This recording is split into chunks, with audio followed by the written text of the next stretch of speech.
Every day for the last 3 years, Christine's had to unpack this heavy camp bed, put it up in the living room of her elderly mother's one-bedroom flat and sleep on it.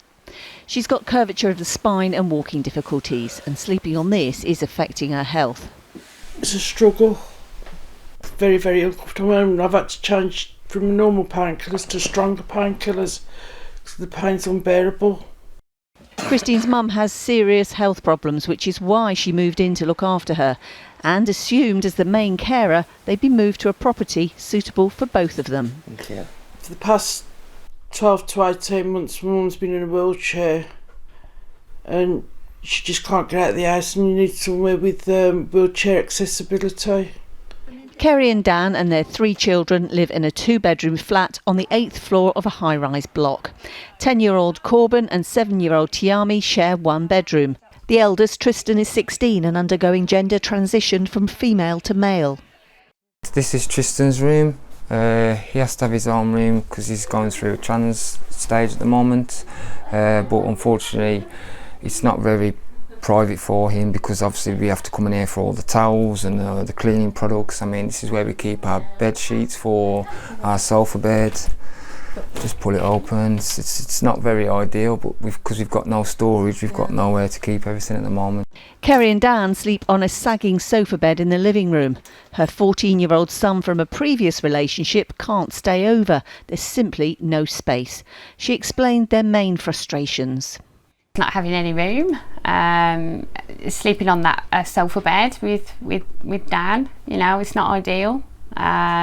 And the fact that we work, we really work hard, and we just don't feel like it's fair because we're paying rent as well. We just don't feel it's fair that we should be here. We just shouldn't be here. But it's outside space that the children crave. We've always wanted to move house, and in our house we've wanted a garden so we can actually play more times than we usually do. And what would you do in your garden? Play tag and have hide and seek, have trampoline. Trampoline? And swings. They've bid for numerous properties in the last 2.5 years with zero success. I actually bid on a property a few weeks ago. I spoke to the housing manager. He actually told me that there was over 300 applicants on that property and I was number 66. And so obviously I'm also been the last one basically. It didn't do anything. 65 people have got to turn that property down before we even get an offer. At the Bridge Housing Support and Advice Centre in Loughborough, they're seeing an increasing number of people who are virtually excluded from social housing and the private rented sector.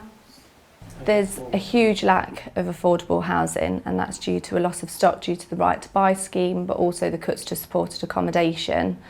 We've also seen the impact of the welfare system, so with the benefit cap and finding appropriate housing for people. So it's difficult to find, say, a 1-bedroom flat for a single person where they're not going to be subject to under occupancy charge, and it can be quite difficult.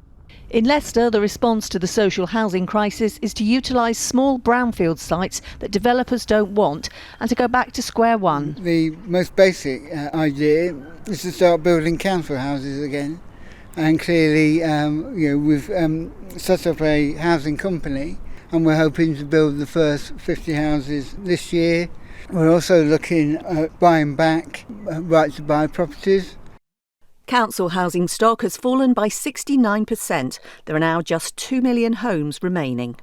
And despite government targets for affordable housing, few local authorities are meeting them, and some developers are using legal loopholes to avoid building them.